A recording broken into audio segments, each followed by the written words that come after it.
السلام علیکم ورحمۃ اللہ۔ ویلکم ٹو زخرف القرآن چینل۔ آج ہم حضرت ابراہیم علیہ السلام کے بارے میں تفصیل سے پڑھیں گے۔ بسم اللہ الرحمن الرحیم۔ حضرت ابراہیم علیہ السلام اللہ تعالیٰ کے عظیم الشان نبی تھے۔ قرآن عزیز کی ہدایت کا پیغام چونکہ ملت ابراہیمی کا پیغام ہے، اس لیے قرآن نے ان کے واقعات کو مختلف پیرایوں میں جگہ جگہ بیان کیا ہے۔ حضرت ابراہیم علیہ السلام عراق کے قصبے اور کے باشندے تھے۔ ان کا زمانہ نبوت اندازتاً 2000 سال قبل مسیح ہے۔ حضرت ابراہیم علیہ السلام کی قوم بت پرست تھی اور ستارہ پرست بھی۔ وہ خود چونکہ اللہ تعالیٰ کی طرف سے اپنی قوم کی اصلاح کے لیے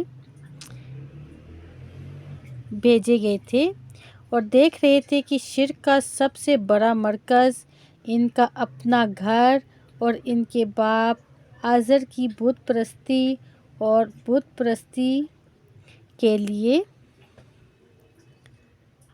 محور بنی ہوئی تھی۔ اس لیے قدرتی طور پر آپ نے اللہ تعالیٰ کی تعلیم پہنچانے کا آغاز اپنے گھر سے کیا۔ آزر کو اسلام کی تلقین دی اور راہ مستقیم دکھائی، لیکن اس پر آپ کی نصیحت کا کوئی اثر نہ ہوا۔ اس نے حضرت ابراہیم علیہ السلام کو ڈرایا اور کہا، ابراہیم، اگر تو بتوں کی برائی سے باز نہیں آئے گا تو میں تمہیں سنگسار کر دوں گا۔ حضرت ابراہیم علیہ السلام نے آزر کی سختی کا جواب سختی سے نہ دیا اور اس کی تحقیر اور تذلیل نہ کی، بلکہ نرمی اور اخلاق کے ساتھ جواب دیا کہ جناب، اگر میری بات کا یہی جواب ہے تو آج سے خدا حافظ۔ میں اللہ کے سچے دین اور اس کے پیغام حق کو نہیں چھوڑ سکتا اور کسی طرح بتوں کی پوجا نہیں کر سکتا۔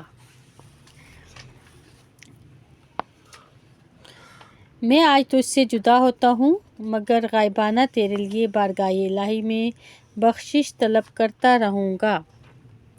اب حضرت ابراہیم علیہ السلام نے اپنی قوم کو پیغام رسالت کا مخاطب بنایا، مگر قوم بھی اپنے باپ دادا کے دین کو کب چھوڑنے والی تھی؟ اس قوم نے حضرت ابراہیم علیہ السلام کی ایک نہ سنی اور بت پرستی کو نہ چھوڑا اور کہہ دیا کہ ہم اس جھگڑے میں پڑنا نہیں چاہتے، ہم تو بس یہ چاہتے ہیں کہ ہمارے باپ دادا یہی کرتے چلے آئے ہیں۔ حضرت ابراہیم علیہ السلام نے جب دیکھا کہ ہر قسم کے وعظ و نصیحت بیکار ہیں تو انہوں نے تبلیغ کا ایک نیا طریقہ اختیار کیا۔ قوم مذہبی تہوار کے لیے باہر گئی تو آپ بتوں کی بڑی عبادت گاہ ہیکل میں پہنچے، تمام بتوں کو توڑ پھوڑ ڈالا اور سب سے بڑے بت کے کندھے پر کلہاڑا رکھ کر چلے گئے۔ قوم واپس آئی تو بتوں کا حال دیکھا، وہ سخت برہم ہوئے اور فیصلہ کیا کہ یہ کام سوائے ابراہیم کے اور کوئی نہیں کر سکتا، کیونکہ اس کے بارے میں آپ سے پوچھا گیا۔ اب وقت آ گیا تھا کہ آپ بتوں کی بے بسی ظاہر کرتے۔ آپ نے فرمایا، یہ ان میں سے بڑا ہے، اگر یہ بولتے ہیں تو ان سے پوچھو۔ قوم ندامت میں غرق تھی، اسے اقرار کرنا پڑا کہ ان کے معبود گونگے اور بہرے ہیں۔ حضرت ابراہیم علیہ السلام یہ ثابت کرنے میں کامیاب ہو گئے کہ ان کے دیوتا نہ نفع پہنچا سکتے ہیں نہ نقصان، پھر یہ خدا کیسے ہو سکتے ہیں؟ حضرت ابراہیم علیہ السلام کی نصیحت کے باوجود قوم راہ مستقیم پر گامزن نہ ہو سکی اور عداوت اور دشمنی میں بے باک ہو گئی اور فیصلہ کر ڈالا کہ حضرت ابراہیم علیہ السلام کو اس جرات پر انہیں دہکتی آگ میں جلا دیا جائے تاکہ ان کی تبلیغ کا قصہ ہی پاک ہو جائے۔ حضرت ابراہیم علیہ السلام اور نمرود۔ یہ مشورے ہو ہی رہے تھے کہ یہ بات عراق کے بادشاہ نمرود تک جا پہنچی۔ نمرود نہ صرف بادشاہ تھا بلکہ اپنی رعایا کا مالک اور رب بھی سمجھا جاتا تھا۔ اسے بھی دوسرے دیوتاؤں کی طرح پوجا جاتا تھا۔ وہ یہ کیسے برداشت کر سکتا تھا کہ حضرت ابراہیم علیہ السلام کی تبلیغ سے اسے زوال آئے۔ اس نے حضرت ابراہیم علیہ السلام کو طلب کیا۔ انہوں نے بڑے دربار میں بلا خوف و خطر حق کا اعلان کیا اور فرمایا، میرا رب تو وہ ہے جو زندگی عطا کرتا اور موت دیتا ہے۔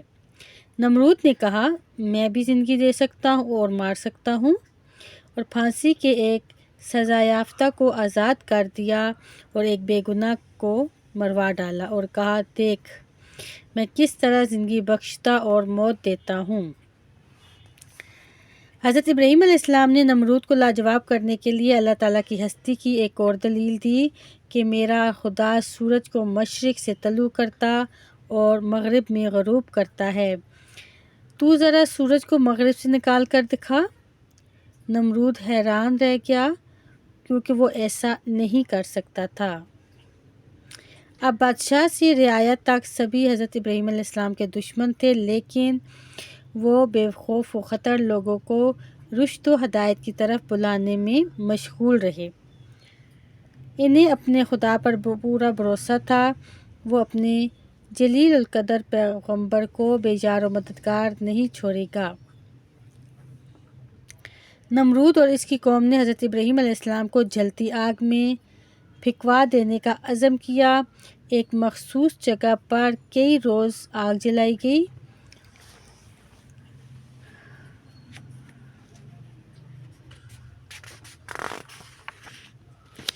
جب وہ آگ خوب دہک گئی تو انہیں آگ میں پھینکوا دیا گیا۔ اللہ تعالیٰ نے اسی وقت آگ کو حکم دیا کہ وہ سرد ہو جائے۔ یوں حضرت ابراہیم علیہ السلام سالم اور محفوظ رہے۔ آگ میں ڈالے جانے کے اس واقعے تک صرف چند لوگ آپ پر ایمان لائے تھے۔ اپنی قوم سے مایوس ہو کر حضرت ابراہیم علیہ السلام نے ہجرت کا ارادہ کر لیا اور سفر کرتے کرتے فلسطین پہنچے۔ فلسطین سے مصر گئے، جہاں شاہ مصر نے آپ کی بڑی عزت اور تکریم کی۔ آپ کی زوجہ محترمہ حضرت حاجہ مصر کے اسی شاہی خاندان سے تھیں، اور آپ کے بیٹے حضرت اسماعیل علیہ السلام بھی انہی کے وطن سے ہیں۔ حضرت اسماعیل علیہ السلام ابھی بچے ہی تھے کہ حضرت ابراہیم کو حکم ملا کہ اپنے ننھے بیٹے حضرت اسماعیل اور اس کی والدہ حضرت ہاجرہ کو مکہ میں جا آباد کریں۔ آپ نے اللہ کے حکم سے دونوں کو مکہ میں جا چھوڑا۔ جب حضرت اسماعیل علیہ السلام 10 سال کے ہوئے تو ابراہیم علیہ السلام نے خواب میں دیکھا کہ وہ اپنے بیٹے کو ذبح کر رہے ہیں۔ آپ نے اس خواب کو حکم الہی سمجھا۔ آپ کو اپنی جان نثاری پر تو پورا بھروسہ تھا، لیکن یہ دیکھنا باقی تھا کہ 10 سالہ بچہ نوجوان اپنی گردن پر چھری چلتے دیکھ سکتا ہے یا نہیں۔ بیٹے سے مخاطب ہو کر کہا کہ بیٹا، میں خواب میں دیکھتا ہوں کہ تجھے ذبح کر رہا ہوں، تو بتا تیری کیا رائے ہے؟ بیٹا سعادت مند اور اطاعت گزار تھا۔ باپ کے خواب کو حقیقت بنانے پر ہمہ تن آمادہ ہو گیا اور نہایت استقلال اور حوصلے سے جواب دیا۔ سورہ صافات کی آیت نمبر 102 میں اللہ تعالیٰ فرماتے ہیں، یا ابت افعل ما تؤمر ستجدنی ان شاء اللہ من الصابرین۔ اسماعیل علیہ السلام نے جواب دیا، ابا جان، آپ کو جو حکم ہوا ہے وہ کر گزریے، اللہ نے چاہا تو آپ مجھے صبر کرنے والوں میں پائیں گے۔ چنانچہ حکم خداوندی کی تعمیل میں حضرت ابراہیم علیہ السلام نے اپنے اکلوتے بیٹے حضرت اسماعیل کو پیشانی کے بال الٹا دیا۔